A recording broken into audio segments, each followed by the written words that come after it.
You know, I sat down with Dr. Roby Mitchell. I love this. Dr. Roby Mitchell and Dr. John Trowbridge a short time ago. And we talked about prostate, we talked about antifungals, we talked about garlic. Just sitting down with those two guys are amazing. Trowbridge is an MD, Mitchell is an MD, PhD. Brilliant guys. Later in the show, Dr. Lee Cowden, a cardiologist, is going to be on and teaching us to empower ourselves to own our own health, okay? Nurse Jenny is going to be here today to talk a little bit about cancer. And then in the middle of today's show, I watched something on TV and I thought, you got to be kidding. That many people have incontinence? I want to talk a little bit about that, folks. I didn't know that constipation could make you incontinent, bladder leakage, all that and more on today's Know the Cause. My name is Doug Kaufman. For the past 40 years, I've dedicated my life and even my career to finding the root cause of disease. Join me in a team of physicians, pharmacists, and scientists, and soon you too will know the cause.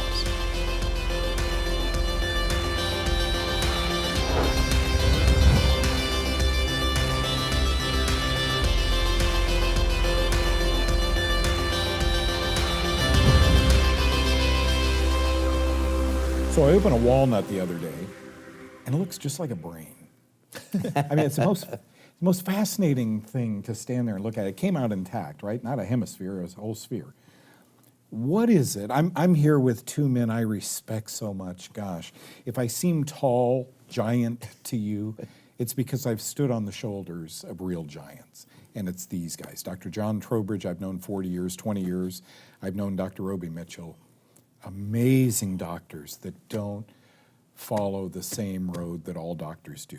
Good, respected guys, got lots of people hanging around them, but they learned from their patients, from grandmas and so forth, and that's where I think we ought to start, with your grandma. They've learned things, and they've held on to this information and guarded it their whole careers. Grandma helped grandpa. Not with a walnut, but have you ever looked at a walnut, how much it looks like? Like a brain? Yeah. Right, or if you look at that Swiss chard, right, that that's vein exactly complex, right. It looks just like, what's inside your body. Yeah. But granddad developed high blood pressure, right, and she treated him with garlic, right, and I had no idea at the time. How old were you then? I was very young, maybe 8, 9, 10 years old, but then, of course, went on to medical school and so forth. But that stuff was considered, archaic, anecdotal, folk medicine, that type of thing. Not sophisticated, and brainy, like I came to be with my MD, PhD degree, But as, you and I got to be associated, and I found out about the Candida, and I started doing that program. I found that when I treated people with that antifungal program, not only did the thing that I was treating them get better, but so many other things got better, right? And I kept trying to figure that out, right? And so as I read literature, and I got this from you also, that aspirin was an antifungal, right? I found that out. You just mentioned that as an aside one day. And so as I'm just a voluminous reader, right? And it doesn't matter what, I'll read napkins. But I've got that big library, medical library there, And Friday nights, instead of going out on dates, I sit there and read in the library. So one of the things that I was coming out of the medical literature was this confluence of outcomes between statin drugs and aspirin, right? They had a lot of the same medical outcomes, right? Reduction in Alzheimer's, reduction in colon cancer, and so forth. But when you read, what we were taught is that statins worked one way and aspirin worked another way, right? But here I see they were having the same exact kind of results. I said, I wonder if they're related, right? And so knowing that what you had said, that aspirin was an antifungal, I thought, well, could statins be an antifungal, right? And so what I did is a very eloquent experiment that I hope that I can get some 8th grader or high school kid, to do and win the science fair with. I took diflucan, right, as a positive control. I used water as a negative control. I took aspirin. I took the 3 statins, so Mevacor, Lipitor, Zocor, Lipitor, and Crestor. That's their order of potency, right? And I plated out all of these in Candida Petri dishes, right? And put all those things in to see what zone of clearance, right? And the more powerful something is an antifungal, then the bigger that circle will be, right? Now the diflucan, right, cleared it out, of course, and we would expect that because diflucan is an antifungal. With the water, completely white. The yeast just grew, right? With the aspirin, again, aspirin's an antifungal, right? That's the reason that it does all that stuff, not because it thins your blood. Takes your pain away. It's because it's an antifungal, right? And then with the Zocor, Lipitor, Crestor, bump, bump, bump. Antifungal. Turns out that the first viable statin, lovastatin, taken directly from nature, right? From red yeast rice. That's right. Right? Why is red yeast rice doesn't have cholesterol? Why is it making an anti-cholesterol medicine? Because it's trying to protect itself from fungus, right? That's how statins work. It's not because they lower cholesterol, it's because they are antifungals. Yeah, and you wrote a book called The Yeast Syndrome, so you probably don't buy this at all. No, not at all. Because that's just kind of wacko. Yeah, right. And you got to be very careful not to buy into things that might not help people. You know? So you'll prescribe the statin drugs. You know what I love about you guys? You're both tinkerers. Yes. I remember all the Petri dishes, you brought in all. You don't accept something because someone told either of you. Right. Because you and I have shared, forever.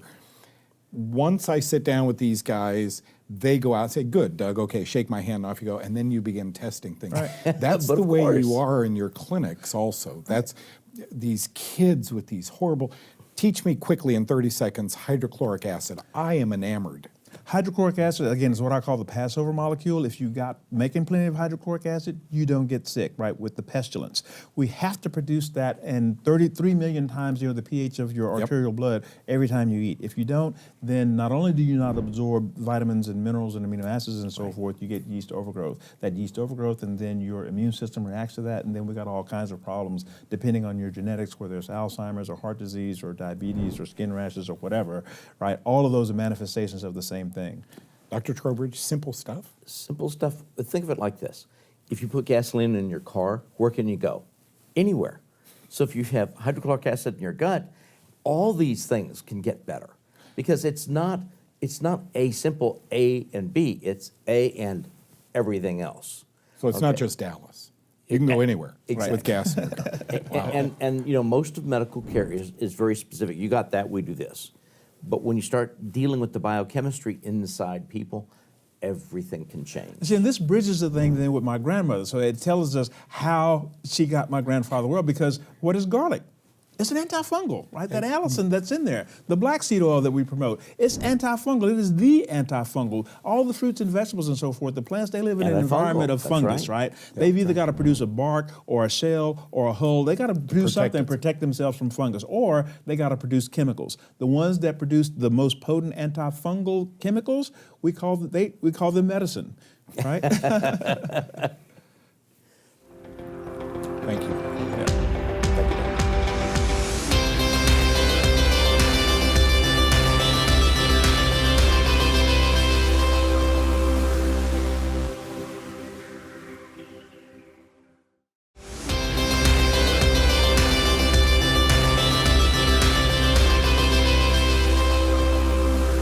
I pity, when I see these ads on television, I do from time to time watch the late news, about incontinence, bladder leakage, and there's never a guy, it's always women who have bladder incontinence. But recently somebody told me they saw an ad with men in it, real men, who have bladder leakage. Look, this is a problem. It's really a problem. And they say when you achoo, or you cough or you laugh hard, that your bladder can leak. Okay, first of all, it's named wrong. Let's take a look at this. Maybe I can offer you some help. Bladder leakage. WebMD suggests, here's what a medical and a pharmaceutical website suggest. Well, use the right absorbent products. Take care of your skin. What? Bladder leakage, take care of your skin. Okay, minimize odors, carry extra clothing, and stay sensibly hydrated. I go to a website because I want resolve, right? I don't want this problem anymore. Look, Doug, I got it. I have to wear special underwear. I don't really like it. I'd prefer it weren't there. Well, let's check this out here and see what is going on. Understand, folks, here's the ticker. Here's the heart. When pressurized, the heart and blood vessels must work harder. This is an indwelling pump. It's a circulating pump in your body. All the arteries and the veins and the capillaries and so forth. High blood pressure can cause a stroke. Strokes may be caused by an obstruction to blood flow or the rupture of an artery. That's because there's no natural opening for the blood to escape, right? It's all internal. You don't want a hole in your heart to let some of the blood out. But you do in your bladder, and it's called a urethra. You don't measure a person's bladder pressure, you measure a person's blood pressure, right? Let's keep going. When pressurized, the bladder has a natural opening. We all do. It's called the urethra. Instead of bulging, the pressure is released through the urethra. It's not bladder leakage, it's never been. It's urethral leakage. The bladder doesn't leak because the urethra opens the floodgate number one. Okay, so understand what I'm trying to say here, folks. We measure blood pressure because that's the pressure this guy right here pushes. Maybe 120 over what, 78 is normal for that boom, boom, boom, boom, boom, boom. But all of a sudden you got a little atherosclerosis, some plaque building up in some of the major arteries, and now the heart has to push harder because that opening was like this, and now it's like that, a little tiny opening. So now your heart has to take on the duty of two hearts. Boom, boom, boom, boom. You go and you lay your arm down in the doctor's office, and boy, the nurse says, whoa, 220 over 100? Stay here, don't move. I'm gonna send the doctor in. Folks, I've always said that I would take, if my blood pressure were that high, and I don't know what it is, from time to time I end up buying tissue or something or a card at a CVS pharmacy, and they have a little blood pressure thing, and I'll measure mine. It seems to be okay because I exercise a lot, and thank God I got a good ticker. But when the heart has to push harder, blood pressure, the pressure on the heart, rises. But there's no escape for that blood. There is for the bladder. It's called the urethra. Okay, now let's see what's going on here. Why is your urethra leaking? Because of swelling or pressure around your bladder. Look at this. Constipation, did you ever think of that, folks? Your body is so amazingly made. When you get constipated, let's say you go a week without your bowels moving, the bladder sits down here. The colon is behind it. As it gets bigger and bigger and bigger and filled with debris, it puts pressure on your bladder and then you leak. So those of you with bladder leakage, are you really constipated? Sounds like time for Poop Doc. You know, great product that has helped thousands and thousands of you. Bladder infections can cause leakage. Okay, why are you getting a bladder infection? That's a whole nother show. Alcohol, duh, don't drink. Caffeine, stop drinking it. Decaffeinated tea and coffee, I don't know where they get this information. Carbonated drinks, totally believe. Artificial sweeteners, believe. Corn syrup, total believer. Foods that are high in spice, I don't know. Sugar or acid, especially citrus fruits, heart and blood pressure medications, duh. Are you on heart or blood pressure medications? Sedatives, can't sleep well, and muscle relaxants, or large doses of vitamins B and C. I'm not the guy who's gonna tell you to stop taking vitamin B and C. Your doctor may, but I'm not the guy. I think this makes total sense.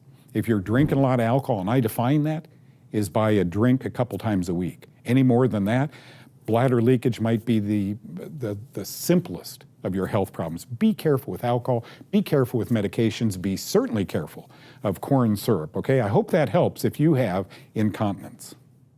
Folks, you can go to YouTube and watch these two 90-plus-year-old guys run the 100-yard dash. I have never been so excited in my life.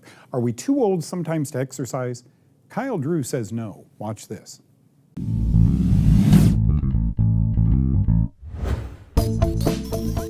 Help, help, help, I am too old to begin. I can't change, I'm just too advanced in years. Help, help, help, I'm too sick. I can't change, I have too many symptoms. Guys, you've got to give up this attitude. There is an attitude, please remember, as a person thinks in their heart, so are they. That was in a best-selling book written thousands of years ago, and it is eternally true for you and me today. I am asking you to please give up the attitude that, you know, I can't change. Well, you know what? You can change a little bit, can't you? Maybe you can just give up the soda.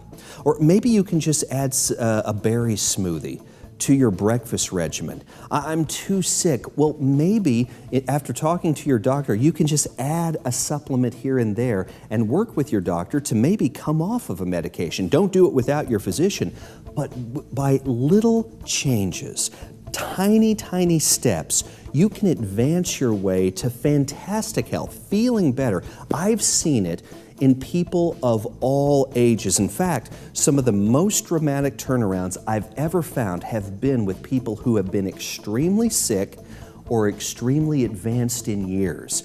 That can be you, but you have to start today. You can do it. You know, in my youth, I used to do a lot of push-ups. I mean, I get to 15, 16, 17, and I'm still holding the same breath. Wrong, says Daniel. Watch this.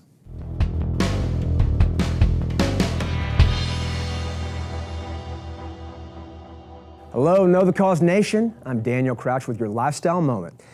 Did you know that 80% of your toxins are released through your breath? Think about that for a second. Only 20% is released through your urination, defecation, perspiration. But 80% of the bad stuff that I want out goes through my lungs. So how does that apply to exercise? How do I breathe when I exercise? What do I think about when I exercise? Great questions. Give me like a minute and I'll answer them. So, as you're doing any exercise, let's use an example of a lunge today, okay? Get into my perfect posture, okay? And what I want to do is I want to use my breath for the hard part, okay? So I'm going to inhale, and the hard part is the up and down. So I'm going to go, gather the breath and express it during the hard part. Humor me for a second and just hold your breath while you're exercising. It's hard, it's difficult. I want to go ahead and ride the wave of my breath as I'm doing something more difficult. Now, each major breath that I took that I expressed out was like taking the trash out. So if you can do 20 reps, you've taken the trash out 20 times. And the other advantage that you've done is as you've taken the trash out, your body automatically fills the lungs up with the good, clean, fresh. And why is oxygen so important? I know we all know, but why really is it important? Because every breath I take comes in and oxygenates my entire body. You don't think your brain needs oxygen? I mean, imagine holding your breath, you pass out. So if you oxygenate, you're gonna feel good, you're gonna feel alive, you're gonna feel alert. So when you're exercising, remember, use your breath for a positive purpose. If this was a push-up, the hard part, use the breath that you've stored up, and that's how you get the most out of exercise and also clean yourself in the process. Come check us out next time. We're always going to have some great tips that are highly effective to help you in your life. I'm Daniel Crouch for Know the Cause Lifestyle Moment.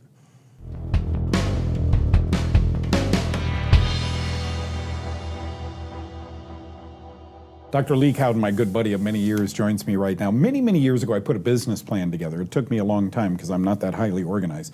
But it was for a center called Nutri-Nurse. Mm-hmm. These were going to be centers, like now you can go into a pharmacy and there's a nurse to give you a shot or check your ears and throat and so forth and then prescribe an antibiotic. This was different. This was a registered nurse or an LVN who would see you and then talk to you within the realm of your illness being a body that's out of sync. Right. Along comes, your academy, the Academy of Comprehensive Integrative Medicine, and you're doing that. But you're doing more than that because you stole my idea of Nutri-Nurse and you turned it into a global wellness network. Yeah. Tell us what you're doing with that. Yeah, well, the Global Wellness Care Centers are a group of clinics across the country that are going to meet the patient at their perceived point of need. So if they have a chronic disease, then that's where they meet them. If they're fairly healthy but want to get healthier, we're going to meet them at that place. And our goal is to get everybody where they're very, very healthy and never have disease. That's going to cut into the supply there. What's medicine? I've always said this, Dr. Cowden. Medicine is currently a $3 trillion business. And if you own a $3 trillion business, you want it to become what? A $4 trillion business. So you need more people. What he's saying here is back off. We have more power than we're aware when it comes to getting and staying well. This academy that came about so many years ago, ACIM Connect, ACIM as in mother, connect.com. Was your brainchild, you and a couple of people? Yeah, a couple of other people. Yeah. And now it's come to fruition so that you have a scientific board. You're the chairman of that. Right. But it's really looking good. The journals are online. You can read those. I mean, you've done a lot of work. Yeah. We have a peer-reviewed journal called the Journal of Comprehensive Integrative Medicine. And we're always soliciting for new articles. So if any of your listeners are article writers, we will entertain that. Good. But we have for a long time had the virtual education online, but now we have the ability to have what I call the brick and mortar education. You can only learn so much online. Then you have to actually take your, roll your sleeves up and get into it. Dig in. Yeah. Yeah, and now this is going to be a place, one thing I love that Dr. Cowden and the team has done here, it's empowered us to help others. We can go ahead and get certified. Do you certify a person online? So you got to take classes, Right. go through classes, pass tests and so forth, and become certified as a... As a certified comprehensive wellness coach if you have no degrees or licenses. Okay. You know, if you're a doctor, then you'll become a certified comprehensive healthcare practitioner. Okay, good, because he's already a healthcare practitioner. Right. Now he's learning about comprehensive integrative medicine. Okay, Right. What does that enable me to do? Let's say I'm one of those, I've gone through a couple year courses online, and I'm now ready to go. Can I go knock on a doctor's office and say, listen, I think you guys need me to come in here and help with this patient load. I can help with diet, supplements, et cetera. Will it enable us to go that far? Yeah, I think so. You know, I think it's best to do this under the guidance of a licensed practitioner, so that you can, you know, not be hanging out there bare, if you will, but also get some direction from that practitioner who's also involved in the patient care. And so then the patient is the one that benefits, because the amount of money that's paid out to the wellness coach is a lot less than the amount that we paid out to the doctor for doing the same service. See, that's exciting. Now, how can I find a global wellness center currently? Is it on your website? Yeah, we will have that on the website very shortly. There's only a couple of facilities that are going now, and soon more to be started. Dr. Lee Cowden is a cardiologist. He now is traveling all over the world teaching this comprehensive integrative medicine. Thank you so much for being here with us today. Thank Don't you. go away, friends. I'll be right back with you.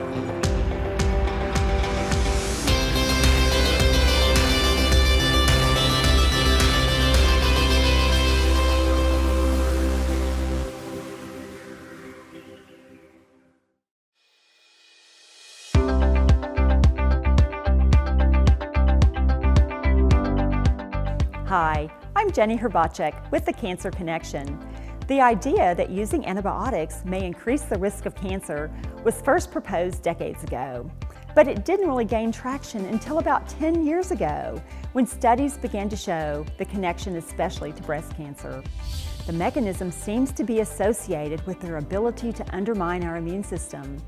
Antibiotics can promote an overgrowth of bad bugs and fungus in our gut, and the gut is the foundation of the immune system. So use only antibiotics when truly necessary and take care of your immune system so it can take care of you. For Know the Cause, I'm Jenny Herbacek. You know, if you folks only knew what fun it is, I can't believe I make a paycheck at this. How much fun it is for all of us to come in here and gather as a team and put this show on. We love doing this. By the way, I often wonder why thousands and thousands of people after the show is over watch the show again on Know the Cause. You forward it to your friends. Hey, you got to watch what this guy says about prostate disease, etc. Thank you for being here. Thank you as well to Dr. John Trowbridge, to Dr. Roby Mitchell, to Dr. Lee Cowden, to Nurse Jenny. Isn't that interesting about antibiotics? You've heard that before on Know the Cause. And now you know this, but what about bladder leakage? I hope many of you are saying, you know, that made sense to me. Unlike the heart, there's an opening in the bladder. I really have to study that.